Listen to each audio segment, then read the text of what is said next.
A letter to the king. Nick did dine in the great hall, but I didn't. Lord Richard told me that it would be too dangerous, much too dangerous for me and for him, and that I must stay in hiding until he had decided what to do. So Nick, washed and tidied, went down to dine, his eyes bulging with fright and excitement. He sat at the servants' end of the trestle tables, and Marjorie told me later that she could see him eating and gazing round with wonder, and every so often babbling away with another servant. He wore himself out before the banquet was over and had to be carried out over to the great fireplace and tucked into a straw pallet to sleep it all off. It was my old nurse, Joan, from Montague Hall, who brought me something to eat.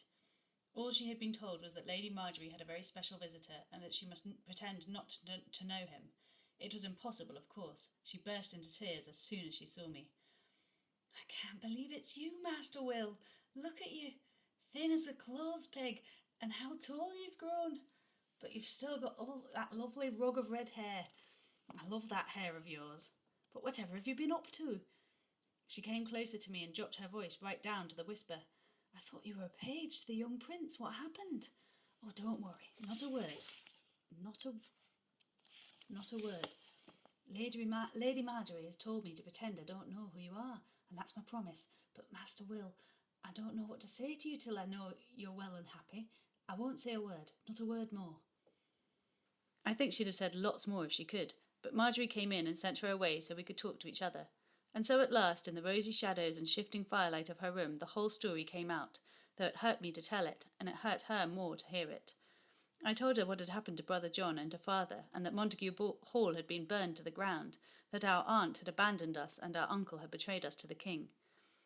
Why? Why? Tears rolled down her cheeks and she didn't try to stop them. I didn't know anything about this. All this was happening and I didn't know. I've been really happy here and now I feel guilty. Oh, poor you. You've been through so much. No wonder you've changed. "You've changed too," I said. I tried to find the right words to tell her how pretty she was now and decided against it. "You're taller," I said. "You're a lady." She smiled. "My Lord Richard is the kindest man in the world. I was completely wrong about him. He is very old, but not quite so old as I thought. He's halfway past 30, which isn't too bad, is it? And he isn't a bit ugly. We were married in the summer, but he says I'm too young to have babies and he wants me to wait until I'm 16. And then he'll marry me properly, if you know what I mean." She blushed. "Then we'll have the finest wedding anyone has ever seen, and probably hundreds of children. But oh, I'm being selfish again, telling you how happy I am. I watched you this afternoon. I saw you with him." She glanced away from me. "I love him, Will. That's why I'm so happy. I can almost forgive Aunt Carew for being so harsh with us because she taught me how to be a lady and she brought me here. And Uncle Carew gave Lord Richard a fine dowry with me too. Really, I have such a lot to thank them for, and it's so hard to hear what they've done to Father and to our home. Oh, I can't even think about it." I didn't tell her what was obvious to me, that the only reason why they had made such a good match for her was because the title Lady Marjorie of Calais, wife of Lord Richard of Carlisle and Calais, would bring honour instead of shame to my uncle's family. Wealth and power, that was all the Carews cared about. "Oh, and guess what?" Marjorie laughed, bright as raindrops again. "Aunt Carew stayed here till last month, and then she told me she was going back to live with her husband in England because she is having a baby. At her age. Now I can shake off the Montagues for ever," she told me. "Don't expect to hear from me again." She was so triumphant, Will. She'll have a proper Carew after all, and I hope she has dozens of them. So that's the last I'll see of her. No more Aunt Carew. She twirled round, laughing and clapping, and then stopped still. What am I doing? Father is waiting to die in Newgate, and I'm dancing. Poor Father, I can't bear it. Tears splashed down her cheeks again. I'll speak to my husband as soon as he comes from the great hall. Surely there's something he can do. Next morning, I woke to hear the wind and the rain squalling round the castle walls. I lay inside the red-curtained cave of my bed, warm and safe, and then I remembered where I was and why I was there. A servant arrived to dress me, and though my instincts now were to send him away so I could do it myself, I knew it was impossible. For one thing, I didn't want to do anything to offend Lord Richard. For another, the doublet was so heavy and with so many laces to fasten at the shoulders and neck and the waist that it was impossible for me to dress myself. So I held up my arms and allowed myself to be dressed, and all the time I was dithering inside with impatience. At last I was ready, and the servant bowed and said that Lord Richard wished to see me. I was taken straight to his study, where he was sitting at his heavy oak table with a quill in his hand, writing. Marjorie was reading by the window, and Nurse Joan was sewing, squinting as she threaded her needle. It was very peaceful in there, after all the turmoil of the last few months.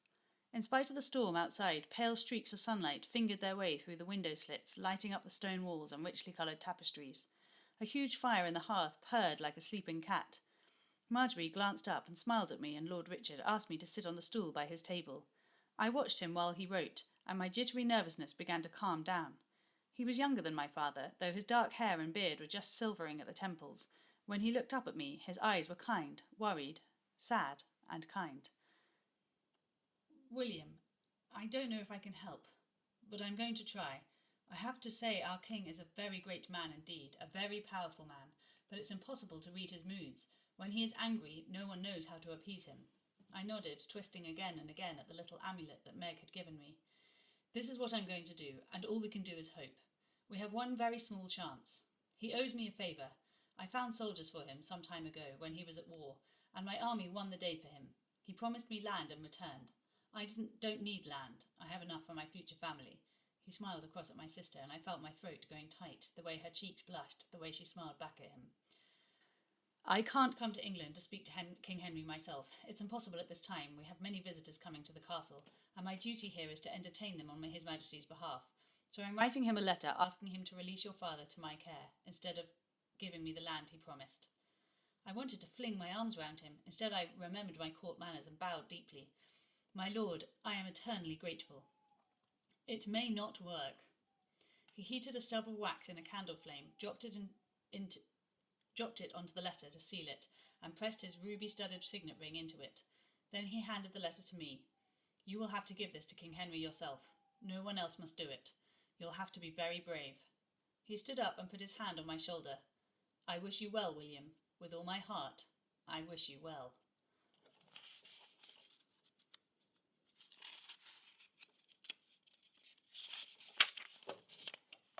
Anne of Cleves.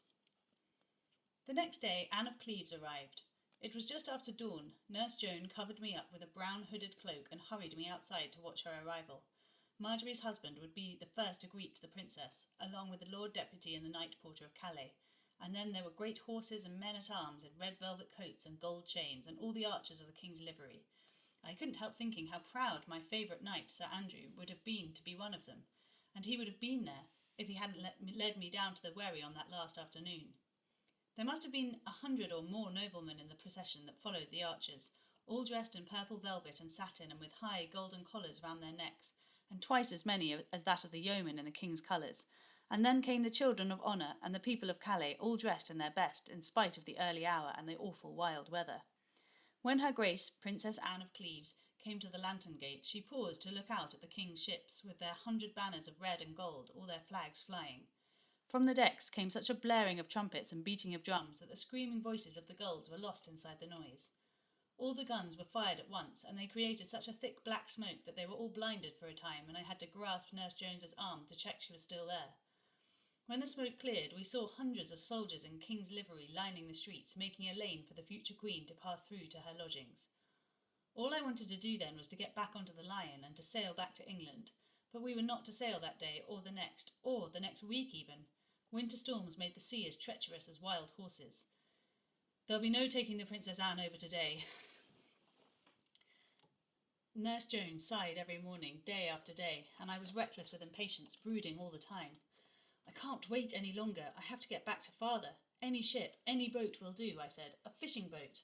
But nothing at all was risking the sea between Calais and Dover, and I had to keep myself hidden. The only time I went into the main quarters again was during the Christmas celebrations, when a banquet was held for all the visiting courtiers. The hall was decorated with hundreds of muslin flags that were sewn with tiny bells. They tinkled and chimed as the dancers moved round. We had to wear masks, and we could only see through the narrow slits. My mask and cap were deep velvet green, made for me by Nurse Joan. I like this colour, she said. It suits you. I remembered that my Uncle Carew had brought me a green doublet and hose because it was King Henry's own favourite colour. He thought it would make the king like me. I remembered how afraid I had been that day, the day I was taken to meet the King of England. How different things would have been if the king had never even noticed me. How I wished he hadn't. Percy Howard was welcome to him, I thought. All this favour and honour amounted to nothing, nothing at all. I knew that now. It could be snatched away in a moment. I could see through my mask, but it was hard to recognise anybody else behind theirs. Apart from the very tall people and the very fat ones, everyone looked much the same, which was strange. I knew Marjorie by her familiar laughter, but I didn't see her husband at all, though I knew he would be there. I searched for someone who looked like Percy, but no one was quite lanky enough. No one had quite the same pale yellow hair. I recognised his cousin, Catherine Howard, who had come to be a maid of honour to Anne of Cleves. She flirted with every man in sight. I'd noticed her before when the court came to Hampton. She was easy to recognise by her easy manner and her high-pitched giggle. She always behaved like that. I kept myself hidden in the shadows. I stood watching the strange, sweeping, hoppity dances that they did in this castle, and saw Marjorie in the middle of all the dancers, as light and graceful as any of the girls there. Aunt Carew had taught her very well, after all. I wasn't the only one standing alone. I saw the future Queen of England, Anne of Cleves. She was tall and thin and a bit plain-faced. She was solemn and unsmiling, and she and the maids had brought with her from her own country were all dressed in country brown, dull and ordinary among all the peacocks. She reminded me of a brown hare in the grass, watching still, silent. She refused to dance, though her English maids fluttered round her like summer butterflies. Catherine Howard chattered away to her as if she was doing her best to make friends with her, but Anne of Cleves just frowned from time to time and said nothing back to her. I had heard that she didn't speak French or English. I wondered if she was any good at Latin. Perhaps she was as anxious to get away from the court as I was. I expect she was nervous about being late for her wedding. At long last the weather calmed. Nick sent someone with a message for me. The Lion was being prepared to sail. Would I go with him, or would I travel with the courtiers? I sent a message back. With you, of course. I asked for my brown shirt and hose to be returned to me, and disdainfully my servant bowed and smiled, the curled lip smile of court. It has been given away at the beggar's gate, he said. I did not think you would need it again. I'll see to it, Nurse Jones said when I stormed into my sister's room. I'll find you something to wear, even if I have to make it myself. That brown wool is easy to get hold of. Make it mucky and put a few holes in, I told her sulkily, and then I added, please. Ooh, manners at last, she smiled, reminding me of Grandma Susan, and I laughed. As soon as my clothes were ready, Nurse Joan helped me to unlace myself from my satins and velvets. She strapped the letter to King Henry round my waist, inside a purse of coins from Lord Richard. Then I slipped the brown woolen jerkin over it, and became a ship's boy again. It was strange, but I felt easy then, at home with myself. Take care, Will, Marjorie begged. Oh, but do what you can for father. Tell him, if he's alive. She couldn't go on. Tears streamed down her cheeks. I pulled myself away from her hugs and ran like the wind down to the port. Nick was hopping about anxiously waiting for me. We were on the very last of the little boats to leave the harbour for the Lion. I was put to work as if I had never set foot inside the king's castle, and it felt good to be busy again. I'd had enough of hiding. Just as we set sail to leave, I saw a young man on the quayside waving the plumed hat of a courtier. It was Percy Howard, and to my great joy, he had missed the boat. This time the passage was smooth and swift. 50 boats sailed with us to escort us to England, and their little lights danced on the grey water as the day ended, like the fireflies on the marshes around Montague. We drew into Dover on the evening tide, and it was cold, with piercing arrows of rain. I saw Princess Anne waiting to disembark, and I thought how weary she looked, and how anxiously she turned to her maids, not knowing what to do next. She was a stranger in a foreign land, and I thought she was afraid. I was given a flaming torch to light her way to the chairlift that would swing her down from the deck, and for a brief second, before I pushed aside by her page, I stood so close to her that I could have touched her. The torchlight softened her face, making her look younger, pale and tired, a little frightened. She glanced across at me and smiled a kind thank you. I could have put Lord Richard's letter in her hand and said in Latin, "Give this to my lord, his majesty, for me." But I didn't. I daren't. Yet for that tiny moment when our eyes met, I knew I liked her. She had looked a scruffy ship's boy in the eye and hadn't turned her head away, and we were both scared at the thought of what we had to do next. I hoped King Henry would like her too. I hoped he would be kind to her, and that she would make his wild, cruel heart a gentle place instead of a lion's den. Then she had gone into the rain and the darkness, and I was being shouted at to get on with my work, and Nick was yanking my sleeve as though he was pulling me awake out of a deep dream. With some of Lord Richard's money, we paid for a ride home to London. We had to get back as quickly as we could now. I sat at the back of the cart, my head down against the driving sleet. I needed to be on my own. On the boat, I'd been too busy to think properly, what with all the jobs I had to do and Nick Sparrow chattering in my ear. The Christmas banquet at the castle in Calais had given me an idea. I was hatching a plan. It was so daring that I didn't want to speak about it to anyone, not yet. If I was going to do it, I would have to pretend to be someone else. Someone as fearless as Nick. The King's Mask. The great hall of Greenwich Palace was decorated with bunches of holly. Their scarlet berries gleamed in the candlelight like drops of garnet set in emeralds. The floor was strewn with sweet-smelling rosemary, and a huge log fire burned in the hearth. From all over London, musicians and players had been invited to perform to the court, and there was a trembling of nervousness among them, giggling and grinning and dithering. A small group of mummers and musicians stood among them, just inside the hall, close to the studded entrance door. In the middle of them was a boy with a rustling cape of rushes around his shoulders. He wore a dragon's head made of straw. Another boy, dressed in green, stood at his side, hopping from pointed shoe to pointed shoe with nervousness and excitement. The musicians behind them were in a little huddle, trying to remember how their first tune went, humming the starting note to one another, as fidgety as rabbits, because none of them had ever set foot inside the palace before. At the other end of the hall stood a new Queen of England, Anne of Cleves. Her ladies-in-waiting swarmed round her in their poppy red and forget-me-not blue dresses, flashing their jewellery and their smiles at everyone, but she was tense and still. She wore a dress of silver cloth, and pearls and chains of silver were looped in her long brown hair. Her hands were clasped together as if she were praying. Around her tense stillness the whole room buzzed, like the inside of a beehive with excitement. There was a rolling of drums and a fanfare of trumpets. The court fell silent. The boy in the cape of rushes stiffened. His lips moved with silent prayers. The boy in green craned his neck and stood on tiptoe to see over all the heads. The great door at the very end of the hall was flung open, and a company of players ran in, all dressed in green and gold with their masks over their eyes. They capered round the ladies, making their dresses sway like flowers in the wind. Queen Anne started in alarm. One of the players was taller and fatter than any of them, a huge swollen figure of a man. He pranced up to her like a limping bear and took her hand. Her head was bowed now. She had no smiles for him or for anyone. He lifted her chin to look at her, to make her look at him. Then he pulled off his mask and threw it to the ground. It was King Henry, and everyone gasped, pretending they had never for a moment guessed it was he. But it looked as if no one had warned Queen Anne that this might happen. She looked startled and annoyed, frowning deeply at him, not understanding that this was his favourite game, and that she was supposed to laugh and clap her hands with surprise. Perhaps she was even expected to kiss her new husband, but she screwed up her face and scowled at him instead, and King Henry turned away from her and stood with his legs astride and his arms akimbo, and said loudly, "I don't like her." At that very moment, in a fit of nerves, the musicians at the back of the hall lifted up their instruments and began to play a bright, cheerful jig. The dragon boy tried to stop them, to tell them that the moment was wrong, but it was too late. As they danced forward, the courtiers made way for them like a parting in the Red Sea. Tumblers somersaulted the full length of the hall, tiny bells jingling on their wrists and ankles. Singers clapped their tambourines and sang lustily. The musicians and mummers stopped right in front of King Henry. He glared at them with rage and astonishment. His queen was white-faced, her head turned to one side. She wasn't even watching the procession that was being held in her honour. The lad in green bowed awkwardly.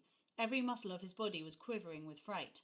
The boy in the dragon mask bowed slowly and deeply. The fiddle player tucked his fiddle against his waist and began to play. The man with the long red beard pressed his wooden flute to his lips, and the dragon boy began to dance very slowly, very carefully, letting the strands of his rush cloak swirl round him like the rustling leaves of autumn. All around him the courtiers clapped like the pattering of falling leaves, and the sound rose and swelled and filled the hall, as if they were all willing the tension to break and the party to begin. But the moment the dancing dragon boy swirled to a halt and bowed again to the king, the music stopped, the clapping stopped. Nobody moved or spoke. The queen turned her head. The king was completely silent. His eyes never left the dragon boy. The boy put his hand inside his rustling cape and drew out a scroll of parchment. He held it out to the king. Instantly a guard stepped forward, his hand on the sheath of his sword, but the king motioned him away and took the scroll from the boy. He broke the seal and unrolled the letter and read it very slowly. His eyes narrowed. He frowned and looked up sharply. "Take off your mask," he snapped. And I did. I drew the straw head up over my face. for I was the dragon boy. I was the king's favourite. I was William, son of Robert, descendant of Walter Montague, the beloved favourite of the Plantagenet King Edward of England. Yet I was also the runaway page of the Tudor Prince Edward. I was the son of a traitor. I was the boy without a home. I kneeled down in front of His Majesty and waited to be dragged away to my death. "What do you think of this, madam?" the king asked, thrusting the letter towards his new wife. She frowned and tutted and read it out to her. And he tutted and read it out to her. "My most gracious lord and king of all England, I beseech you in the name of our friendship to forgive this boy who has acted only out of love for his father, as any boy would and should. He loves his father so much that he has risked his life for him. I beg you to forgive him for anything he has done to cause you displeasure, and I beg you to find it in your heart to grant pardon to his father, Robert Montague, who has always been your loyal servant. You have graciously blessed my marriage." To his daughter, Lady Marjorie, "Humbly I ask you to release him and place him in my care. I will never, ever expect another favour from your gracious majesty, though I remain humbly and always at your service. I am Lord Richard of Carlisle, Lieutenant of Calais." King Henry rustled the letter in front of his wife's face. "I ask you again, madam, what do you think of this?" It was obvious that Queen Anne hadn't understood a word, but she did understand his anger and my terror. She did something so wonderful then that you would feel the "ah" as every person in the hall drew in a breath at the same time. She stepped up to the king and put one hand on his sleeve, the other on my shoulder, and curtsied deeply to him. Then another extraordinary thing happened. The pretty lady-in-waiting, Catherine Howard, fluttered her hands like a butterfly caught in a net and kneeled behind her mistress, the queen. The king watched her in astonishment, but she braved a smile at him. She had no idea whether she should stay there or stand up again. I saw his lips twitch a smile in return. One by one, the other ladies-in-waiting frowned at each other and then kneeled behind their queen, their robes swishing like soft rain. The queen kept her head bowed. I ducked my head then and closed my eyes. I knew that the king would want to remind her and all his court that he was a mighty and strong ruler. He had just announced to everybody that he didn't like his new wife. Would he want to show her how cruel and powerful he could be? One nod from him would send my father and me to our deaths. Or would he want to show her that he could be a noble and generous king? He could forgive us. Like the flick of a coin, heads or tails at a cockfight, he could choose one way or another. "William Carew, why did you run away?" he asked. "Forgive me, my most gracious king." I spoke as clearly and as bravely as I could. "I wanted to help my father." My heart lurched like a trapped bird inside me. Nobody moved, nobody spoke. It was as if a sleep of enchantment had cast over the whole room. "You love your father?" His Majesty asked at last. His voice was very low. "I do, my lord."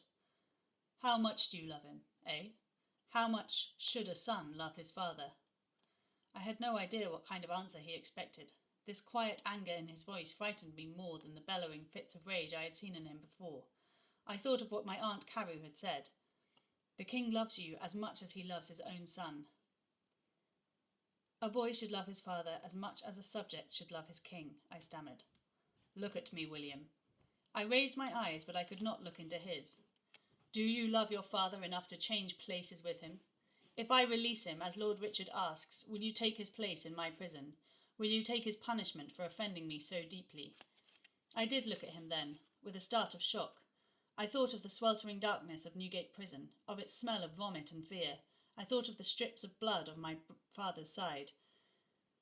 There was a long, agonizing silence.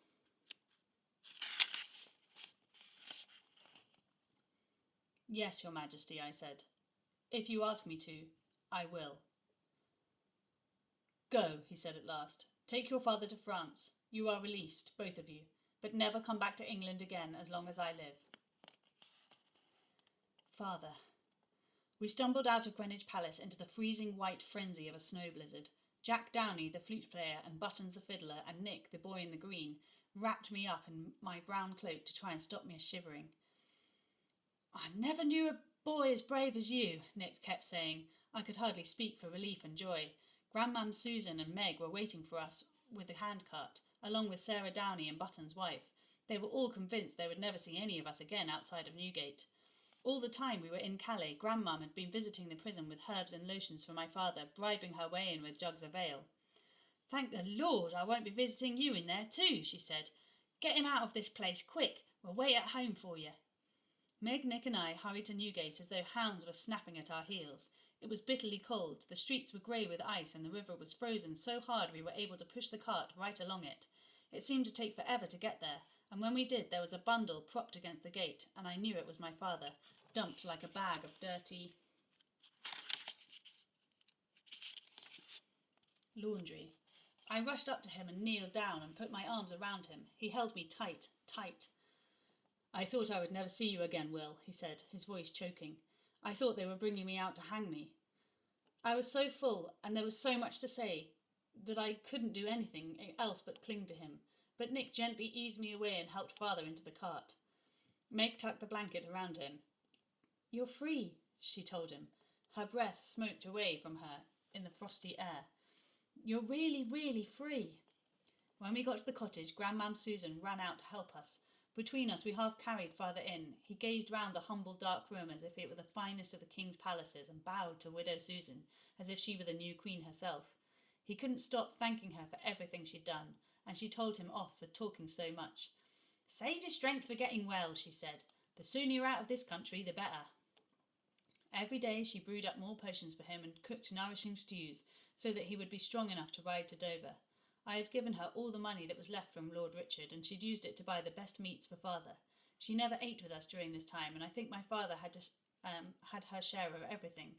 She made up a straw bed for him by the fire, and I slept beside him, keeping him warm. I sent Nick to Calais with a letter for Lord Richard and Marjorie. He had no trouble working his passage across, and a week and a half later he came back with a purse of money for Grandmam Susan and a good bundle of clothes for my father and myself. My sister sent pages and pages of ecstatic letters and a bag of ribbons and willow green cloak for Meg. She put it on and swirled slowly round in it so the rushes whispered under her feet. "You're fit to be a lady in the Queen's privy chamber," I told her. She was even prettier than Catherine Howard, but I didn't tell her that. She giggled. "Serve the Queen? Not me, not ever. I know where I belong." Every night I stood outside the cottage and watched the stars and prayed for a sign that it would be safe for us to leave the country. "What are you looking for?" Nick whispered, standing at my side with his head craned back, watching with me. "Your guardian angel?" "Maybe," I said. "He's up there, I know it. Only he doesn't show himself till the right time comes, and then he'll shine like a fire, and he'll bring a message from God. You go to sleep, Master William. I'll watch out for him." And one day we saw it together, the miracle sign that I had been waiting for. A shower of shooting stars cascaded down the blackness like a shimmering waterfall. "Your angel has opened his wings, sir," Nick announced. He turned to me, and in the starlight I saw his face tense and unhappy. "It's time for you to leave us."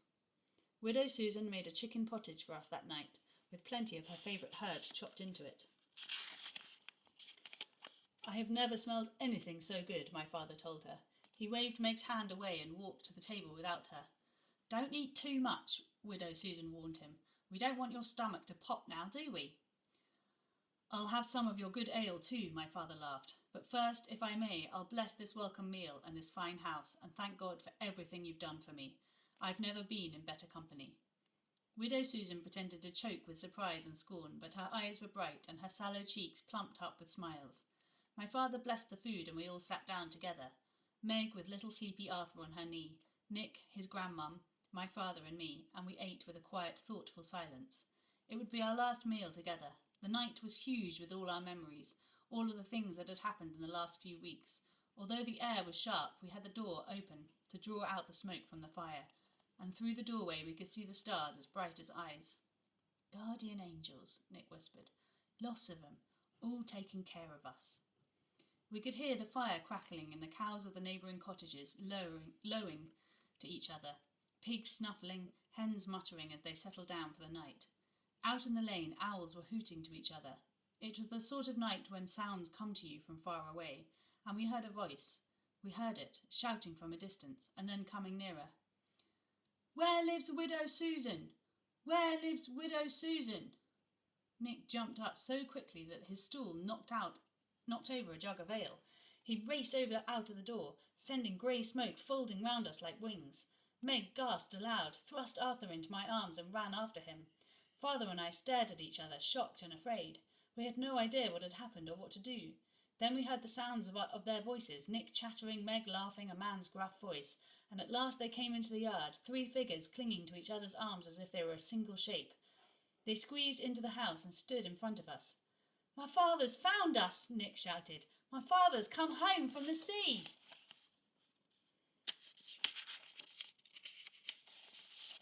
A fine sun. And so we were ready, and we went to France, my father and I.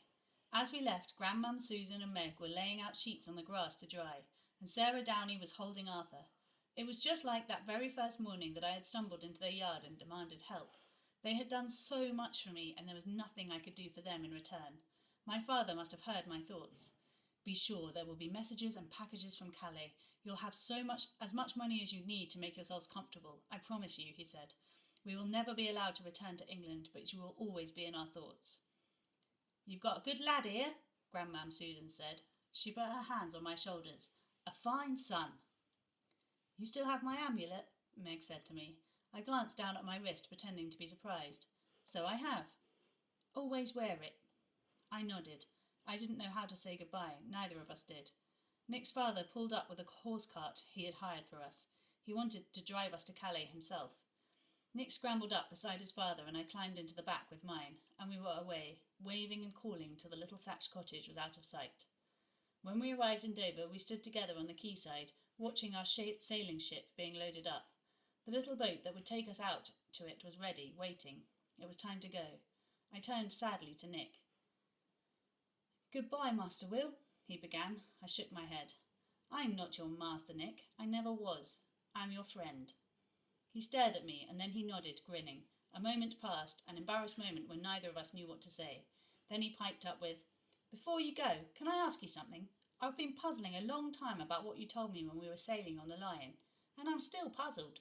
You said you only had 1 leg or something. It made no sense to me, because you got 2, same as I have. And you said you can't see either, but you can." I looked sideways at my father, and he smiled. "Aha! Brother John is still in our hearts. He taught me that riddle too, when we were just children. I have no sight nor hands, many ribs, a mouth in my middle. I move on 1 foot. I am swift as the wind. What am I?" "Now you're one of those things too," Nick said.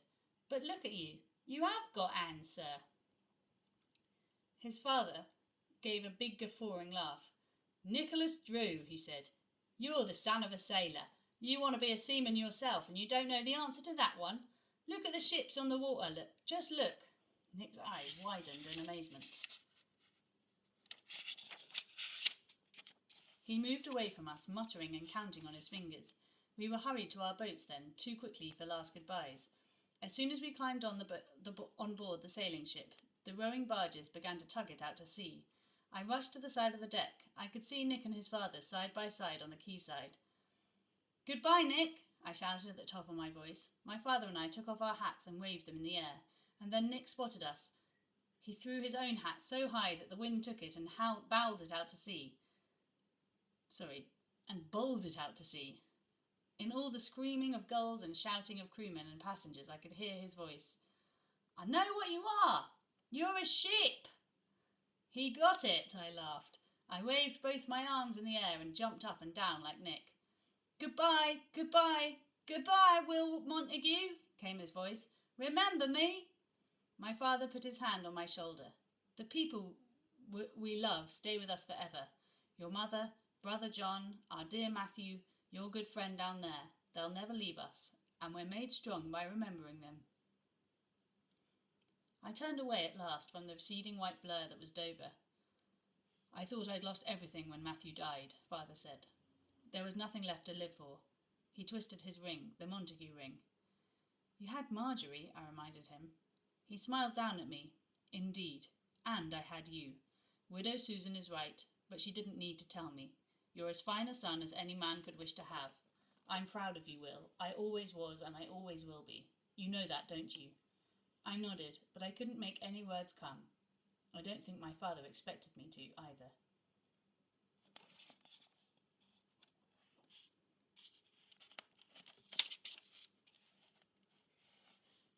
That's the end. says, thank you to all the people who talked to me, lent me books and shared their knowledge about Henry VIII, Tudor houses, costumes, customs and Catholicism under Henry. They include Derbyshire Libraries, Caroline Davenport, Judy Oldroyd and Jean Parker of Bramall Hall, Sheila Gregory, Liz Maud and Julia Bruce. And special thanks to my partner, Alan James Brown. There you go. So that was Treason by Burley Doherty, published by Anderson Press. Thank you very much to everyone for letting us read it in these very strange times. Thank you very much, and I hope you enjoyed listening to it.